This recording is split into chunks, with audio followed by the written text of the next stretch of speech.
चाहिए पानी और रंग की तरह हमारा इस्लाम के साथ रिश्ता है। यहाँ चंद डंडे पड़ते हैं मॉब लिंचिंग के मौके पर तो आदमी जय श्री राम के नारे लगाने लगता है। हालांकि वो मौत का डर होता है, वो तो जिसके ऊपर बीतती है वही जानता है, मैं ये नहीं कह रहा हूं। लेकिन हमारा ताल्लुक इस्लाम के साथ ये होना चाहिए कि ऐसे हम इस्लाम में घुल जाएं और इस्लाम हम में ऐसे घुल जाए कि हमको इस्लाम से दूर किया जाए या इस्लाम को हमसे दूर किया जाए तो ना हो।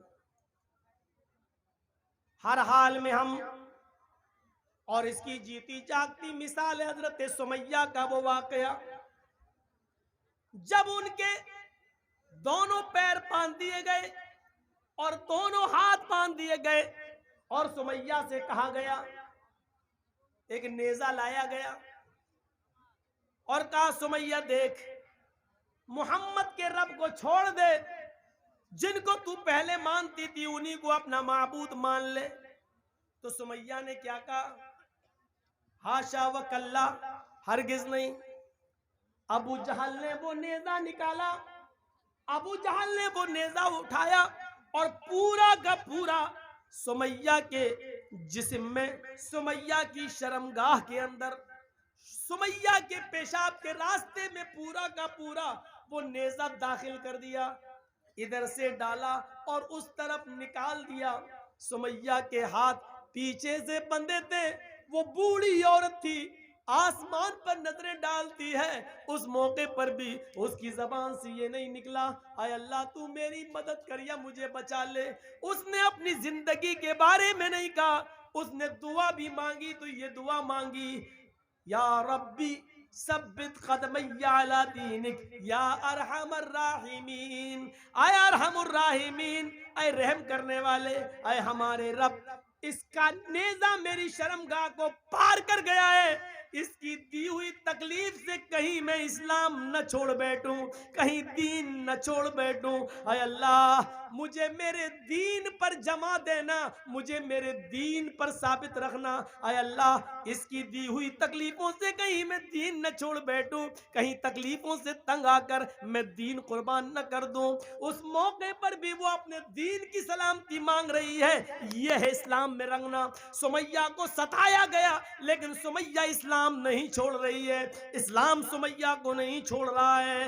ये जिंदगी होनी चाहिए हमारी, इस्लाम लाने के बाद और इस्लाम के साथ। लाख दुनिया कोशिश करे।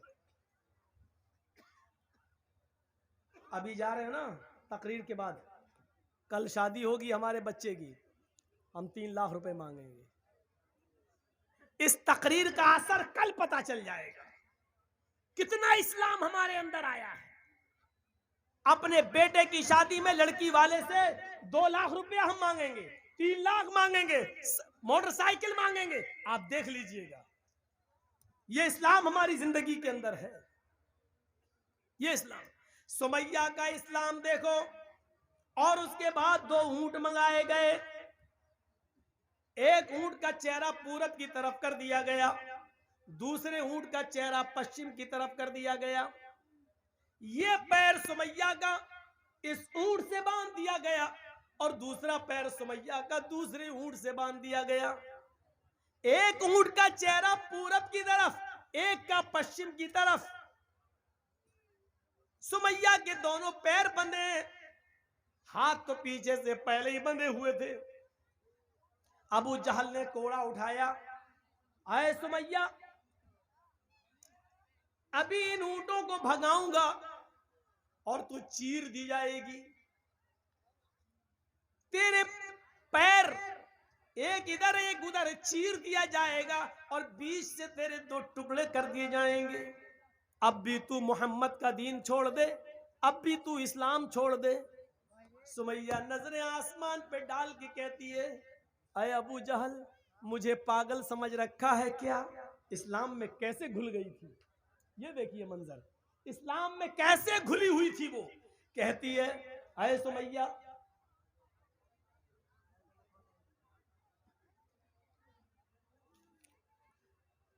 सुमैया का हाल देखिए आप, कैसे घुली हुई थी वो इस्लाम के अंदर, कैसे, कितनी इस्लाम के अंदर, इस्लाम उसके घर, उसके दिल में घर कर गया था।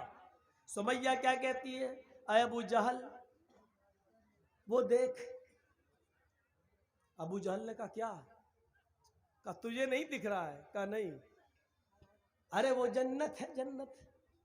आय अबू जहल, क्या जन्नत देखकर भी कोई पलट सकता है? अय अबू जहल, जो जन्नत मैं देख रही हूं और जिस जन्नत की खुशबू मेरी नाक तक आ रही है, उसको तू महसूस नहीं कर रहा है, वो तेरी नाक तक नहीं आ रही है। आय अबू जहल, कोड़ा तेरे हाथ में, जल्दी मार। अबू जहल कहता है सुमैया तुझे अपनी मौत का डर नहीं है? सुमैया मुस्कुरा के कहती है अबू जहल जल्दी मार ना इन ऊंटों को, जल्दी भगा इन ऊंटों को। जितनी देर तू इन ऊंटों को भगाने में लगा रहा है, कसम है काबे के रब की, उतनी देर मुझे जन्नत में जाने में लग रही है। इस मंजर को देखकर आप क्या कहेंगे मेरे भाइयों? वो कैसे इस्लाम के अंदर रच गई थी, बस गई थी, कैसे, क्या चीज थी उसके अंदर जो इस्लाम उसके अंदर घर कर गया था। इस तकलीफ को देखकर भी वो पलटी नहीं, घूमी नहीं, और अबू जहल ने गुस्से में ऊंटों को भगा दिया। इब्ने साद के अल्फाज है तबकात के अंदर कि सुमैया के बीच से दो टुकड़े हो गए, सर बच गया, यहां से एक जिस्म का हिस्सा अलग हो गया और एक हिस्सा सर के साथ बच गया। लेकिन मरते वक्त सुमैया के चेहरे पे मुस्कुराहट बाकी थी। अबू जहल ने पत्थर उठाकर अपने सर पे मारना शुरू कर दिया। लोगों ने कहा ये क्या कर रहे हो, पागल हो गए हो? कहता हाँ मैं पागल हो गया हूं। सुमैया का सब कुछ छीना, उसकी जान तक छीनी, उसको मौत के घाट भी उतारा, लेकिन फिर भी सुमैया जीत गई, मैं हार गया। मरते वक्त भी मुस्कुरा रही है, देखो मुझे चिढ़ा रही है। मरते वक्त भी वो बिल्कुल बिल्कुल बस मुर्दा नहीं हुई, मरते वक्त भी हंसते हुए मरी। उसने तो मुझे ललकार दिया है, अपनी जान हंसते हुए दे दी है। दुनिया क्या कहेगी आने वाले दिनों में? मैंने जुल्म भी किया तो एक बूढ़ी औरत के ऊपर जुल्म किया। मैंने जिस बूढ़ी औरत पे जुल्म किया, अबू जहल उसकी हंसी और उसकी मुस्कुराहट भी नहीं छीन सका। मेरे प्यारे साथियों, ये ईमान था जो सुमैया के अंदर, ये इस्लाम था जो सुमैया के अंदर घुल गया था। एक आज हमारा इस्लाम है जो जलसों के बाद अभी पता चल जाएगा, यहां से निकलेंगे और जाएंगे उसी वक्त हमें पता चल जाएगा कि हमारा इस्लाम क्या है। मेरे प्यारे साथियों, उदखुलू फिस्सिल्मी काफ़ा, जब इस्लाम के अंदर दाखिल हुए ही हो तो पूरे के पूरे दाखिल हो जाओ। कुरान कहता है, कुरान कहता है या अय्युहल्लज़ीना आमनू ला तुल्हिकुम अमवालुकुम वला औलादुकुम अन ज़िक्रिल्लाह व मन यफ़अल ज़ालिका फ़उलाइका हुमुल ख़ासिरून। ईमानो वालो, तुम्हें तुम्हारे माल और तुम्हें तुम्हारी औलादें कहीं अल्लाह के जिक्र से गाफिल न कर दे। जो ऐसा करेगा वो बहुत बड़ा नुकसान उठाएगा। अनफिकू मिम्मा रज़क़नाकुम मिन क़ब्ल अन याति अहदकुमुल मौत फ़यक़ूल रब्बि लौला अख़्ख़रतनी इला अजलिन क़रीब फ़अस्सद्दक़ व अकुम मिनस सालिहीन। मौत के वक्त आदमी की जो तमन्ना होती है, मौत के वक्त आदमी की जो ख्वाहिश होती है, वो कुरान पेश कर रहा है। क्या कहेगा? अल्लाह कहता है उस मौत के आने से पहले अल्लाह के राह में खर्च कर दो। वो अनफिकू मिम्मा रज़क़नाकुम, अल्लाह ने, हमने तुम्हें जो रिज्क दिया है उसमें से खर्च करो। उस मौत के आने से पहले, अय्याति अहदकुमुल मौत, उस मौत के आने से पहले कि जब तुम में से किसी को आए, फयकूल, और उस वक्त जब फरिश्ते को वो अपनी आंखों से देख ले कि ये मेरी रूह कब्ज करने आया, तो चीख पड़े फ़अस्सद्दक़ व अकुम मिनस सालिहीन, मुझे थोड़ी सी मोहलत और मिल जाती, मैं सदका और खैरात कर लेता। लौला अखरतनी इला अजलिन करीब, मुझे थोड़ी सी मोहलत मिल जाए, 1 घंटे का टाइम दे दे। ऐ मलकुल मौत, 1 घंटे का टाइम दे दे, मैं ICICI बैंक तक जाऊंगा, मैं स्टेट बैंक तक जाऊंगा, मेरे पास 1 करोड़ रुपया रखा है, 50 लाख अपनी औलाद को देता हूं, 50 लाख अल्लाह की राह में खर्च कर देता हूं, मुझे 1 दिन की मोहलत दे दे, जमीन के फला फला कोने में हमारा माल गड़ा है, उसको निकाल कर हम राह खुदा में हम खर्च कर देते हैं, थोड़ी सी मोहलत दे दे, सदका सदका करने का टाइम दे दे, खैरात करने का टाइम दे दे, मदरसों में ज़कात देने का टाइम दे दे, 1 दिन की मोहलत दे दे, 2 दिन की मोहलत दे दे, ताकि मैं सदका और खैरात कर लूं, मरते वक्त आखिरी वक्त में मैं नेक लोगों में हो जाऊं। आवाज आएगी, नहीं नहीं, हरगिज मोहलत नहीं दी जाएगी।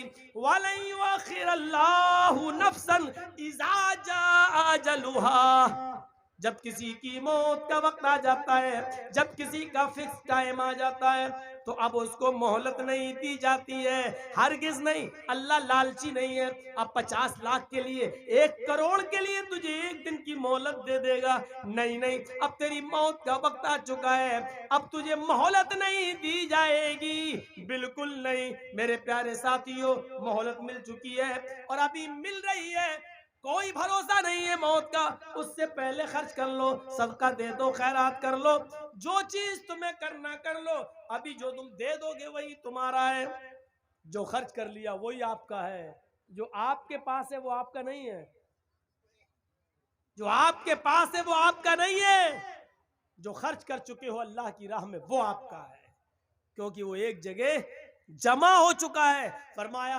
जनाब मोहम्मद रसूलुल्लाह सल्लल्लाहु अलैहि वसल्लम ने, बादिरू बिल अमालि सबअन हल तंतज़िरूना इल्ला फक़रम मुनसिया औ गिनन मुदगिया औ मरज़न मुफसिदा औ हरमन मुफनिदा औ मौतन मुजहिजा।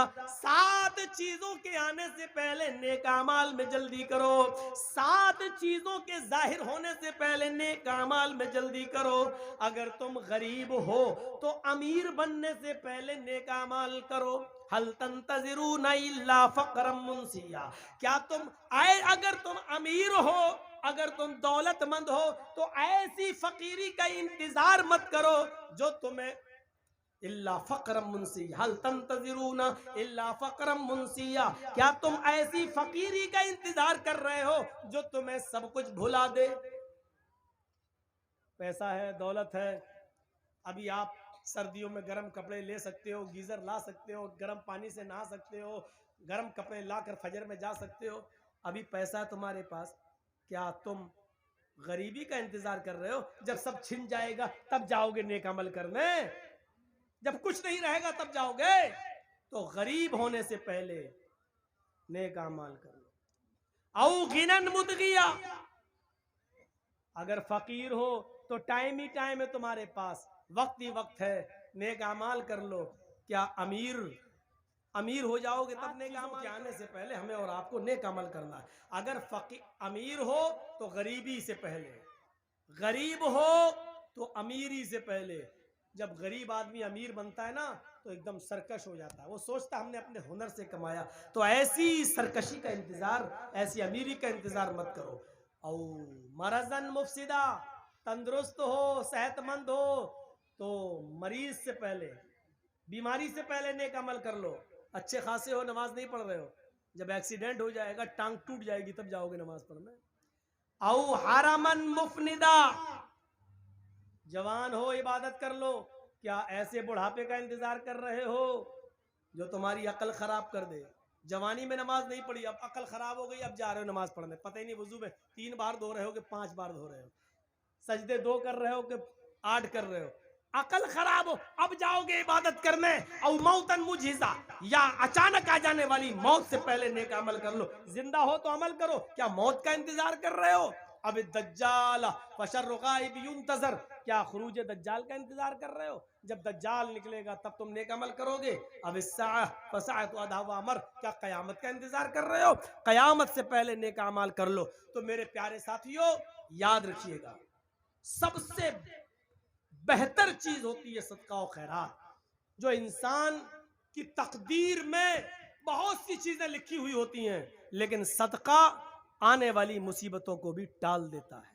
आने वाली मुसीबतों को भी दूर कर देता है। सदका और खैरात, तो मेरे भाइयों ज्यादा से ज्यादा सदका और खैरात करके आने वाली मुसीबतों से अपने आप को बचाओ। तकदीर में यह भी लिखा होता है कि इस आदमी के ऊपर ये मुसीबत आने वाली थी, इसका एक्सीडेंट होने वाला था, लेकिन ये फला दिन ऐसा सदका करेगा, इस सदके की वजह से उसका एक्सीडेंट टल जाएगा। ये मुसीबत आने वाली है, लेकिन सदके की वजह से ये मुसीबत उसकी टल जाएगी। ये सब चीजें लिखी हुई हैं।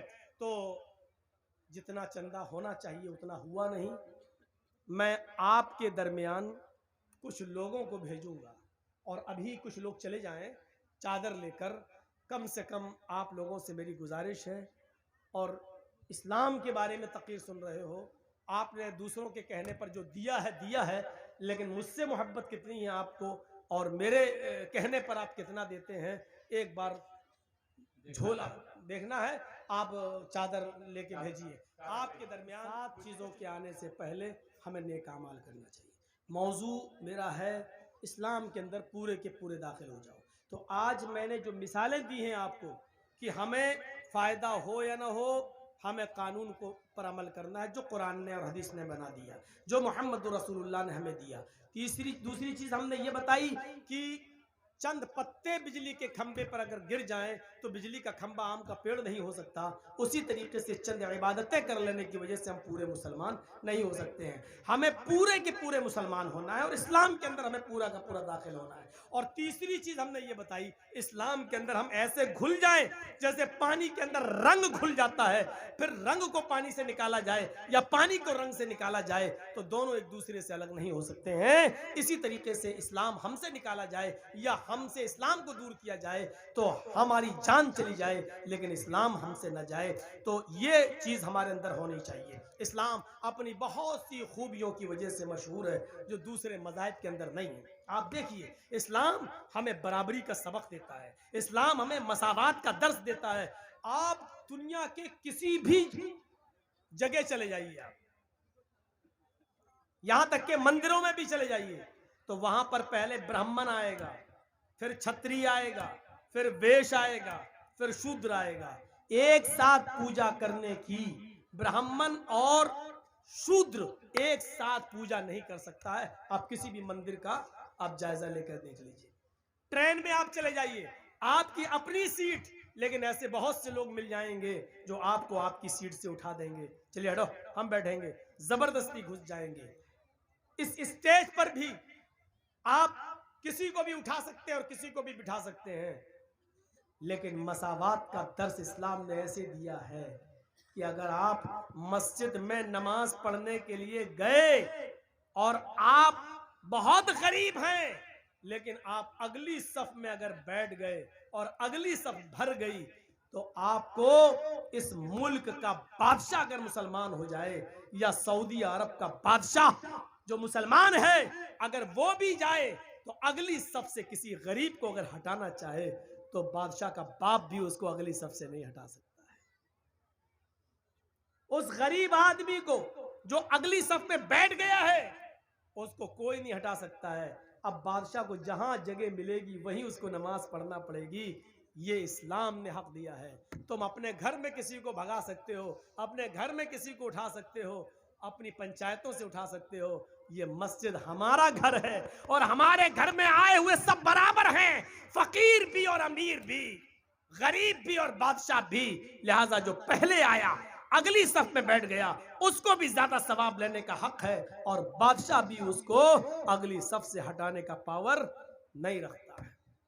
ये मसावात का दर्स अगर मिलेगा तो इस्लाम के अंदर मिलेगा। हजरत उमर फारूक जब यरूशलेम जा रहे थे और यरूशलेम से बैतुल मुकद्दस तक जब ऊंट का सफर कर रहे थे, तो ऊंट के ऊपर कुछ सामान लदा हुआ था, इसलिए ऊंट के ऊपर एक ही आदमी बैठ सकता था। सामान लदा हुआ था, एक ही आदमी बैठ सकता था। तो हजरत उमर ने यह कानून बना दिया, बैतुल मुकद्दस तक जाते हुए 1 मील तुम पैदल चलोगे, मैं ऊंट पर बैठूंगा, फिर 1 मील मैं पैदल चलूंगा, तुम ऊंट के ऊपर बैठोगे। तो एक बार हजरत उमर बैठते तो उनका गुलाम ऊंट की लगाम पकड़ता, 1 मील के बाद फिर हजरत उमर ऊंटनी की लगाम पकड़ते और उनका गुलाम बैठता। ऐसे होते होते जब बैतुल मुकद्दस आ गया, सामने दिखने लगा, उस वक्त हजरत उमर फारूक की बारी आ गई कि तुमको ऊंट की लगाम पकड़ना पड़ेगी, और गुलाम की बारी आ गई कि उनको ऊंट पर बैठना है। गुलाम कहने लगा, अमीरुल मोमिनीन, अगर इस वक्त आप ऊंटनी की लगाम पकड़ेंगे तो आपकी इज्जत का जनाजा निकल जाएगा, कचरा निकल जाएगा। मैं आपका गुलाम हूं, आप बैठे रहिए, मैं ऊंटनी की लगाम मैं ही पकड़ता हूं। हजरत उमर फारूक ऊंट से कूद गए, नीचे आ गए और गुलाम से कहा, तुम बैठो, मैं तुम्हारी वजह से, मैं बेइज्जती की वजह से, इस जनाजा निकल रहा, मेरी इज्जत का कचरा, इस वजह से मैं इस्लाम के इंसाफ का मर्डर नहीं करूंगा, मसावात का मर्डर नहीं करूंगा, समानता का मर्डर नहीं करूंगा। बैठो। अपने गुलाम को बिठाया। हजरत उमर ऊंट की लगाम पकड़ के चल रहे हैं। हजरत उमर ऊंट की लगाम पकड़ के चल रहे हैं। वहां कुछ यहूदी खड़े हैं, कह रहे हैं लोगों से कि आए मुसलमानों, क्या तुम्हारा अमीरुल मोमिनीन वो है जो ऊंट के ऊपर बैठा हुआ है? और मुसलमान बैतुल मुकद्दस के पास जवाब देते हैं, नहीं नहीं, मेरा अमीरुल मोमिनीन तो वो है जो ऊंटनी की लगाम पकड़ के चल रहा है, और वो जो ऊंट के ऊपर सवार है वो तो उसका गुलाम है। उसके बैठने की बारी आई तो हजरत उमर फारूक ने उस बारी को कबूल नहीं किया और ऊंटनी की लगाम पकड़ना ही गवारा किया, लेकिन उस गुलाम को नीचे उतार कर उससे ऊंट की लगाम पकड़वाना गवारा नहीं किया। ये हजरत उमर है जो ऊंट की लगाम को पकड़े हुए हैं। इस मंजर को देखकर बहुत से यहूदी कलमा पढ़ रहे थे, अशहदु अल्ला इलाहा इल्लल्लाह व अशहदु अन्ना मुहम्मदन अब्दुहु व रसूलुहु। मेरे प्यारे साथियों, इस्लाम के अंदर पूरे के पूरे दाखिल होने का मतलब ये है कि ये समानता भी दिखलाना पड़ेगी, ये बराबरी भी दिखलाना पड़ेगी, हाँ, तकवा भी अपने और अपने अपने अकरबा के साथ इंसाफ भी करना पड़ेगा। मुल्क शाम हजरत उमर फारूक का बेटा गया हुआ था, एक जिहाद में जाना था, लेकिन वहां खजूर के पानी को जो सड़ गया था और नबीज उसमें किसी तरह नशा आ गया था, उसने वो पी लिया। हजरत उमर फारूक के बेटे ने पी लिया। पीने के बाद उमर फारूक के बेटे को नशा आ गया। वो समझे कि ये खजूर का सड़ा हुआ पानी है, इसमें नशा नहीं है। पी गए। पीने के बाद पता चला कि ये तो नशे वाली चीज थी, लेकिन लोगों में मशहूर हो गया, उमर फारूक के बेटे ने नशा किया है। वो अमर इब्ने आस के पास आए और कहा कि मैंने नबीज पी ली थी, मुझे कोड़े मारे जाएं। हजरत अमर इब्ने आस ने उनको 40 कोड़े मार दिए। 40 कोड़े जब पड़ गए तो हजरत उमर फारूक को मदीने में जब पता चला कि मेरे बेटे को 40 कोड़े मारे गए, उसने नशा कर लिया था, तो एक घोड़ा भेजा, स्पेशल घोड़ा, और अमर इब्ने आस को एक लेटर लिखा, गवर्नर साहब मेरे बेटे को इस घोड़े पर बिठा के वापस कर दो और मदीने में भेजो। जब अमर इब्ने आस ने उमर फारूक के बेटे को मदीना में वापस करके भेजा तो बेटा सोच रहा था कि मेरे बाप खुश होंगे। बाप ने उनको घर में उनकी मां से नहीं मिलने दिया, कहा बेटे इधर आओ, इधर खड़े हो जाओ, मैंने सुना है कि तुमने मुल्क शाम के अंदर नबीज पी ली थी जिसमें नशा आ गया था। बेटे ने कहा हाँ। कहा फिर तुम्हें सजा मिलनी चाहिए 40 कोड़ों की। कहा मेरे अब्बू, वो तो मुझे अमर इब्ने आस ने 40 कोड़े मार दिए, मेरे पीठ पे पड़ गए हैं, मैं आपका बेटा हूँ, बेइंसाफी कैसे कर सकता हूँ? 40 कोड़ों की सजा तो मैंने मुल्क शाम में अपने ऊपर खा ली। हजरत उमर ने कहा नहीं बेटे, वो सजा नहीं मानी जाएगी, सजा वो होगी जो मैं तुम्हें दूंगा।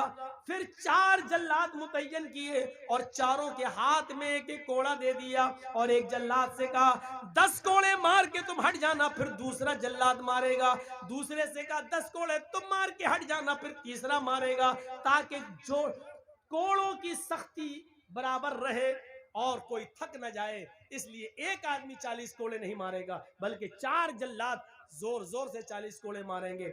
जब 40 कोड़े पड़ गए तो बेटे ने कहा अब्बू, क्या ये बेइंसाफी नहीं है कि 40 कोड़े मैंने मुल्क के शाम में खाए, फिर यहाँ आने के बाद भी मुझे 40 कोड़े मारे गए, आखिर फिर मुझे वहां मुल्क के शाम में क्यों मारे गए? वो कोड़ों का क्या होगा जो मैंने वहां खाया?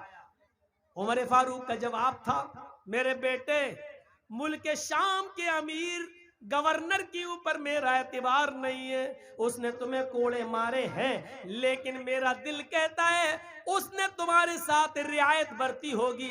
जितनी जोर से मारना चाहिए उतनी जोर से नहीं मारा होगा, इसलिए कि तुम अमीरुल मोमिनीन के बेटे हो, इसलिए कि तुम उमर फारूक के बेटे हो। मैंने सोचा कि वहां तुम्हें पक्का और सच्चा इंसाफ नहीं मिला होगा, आज मिला है। मैंने 4 जिल्लादों से 40 कोड़े पड़वाए हैं तुम्हें। ये थे मुस्लिम।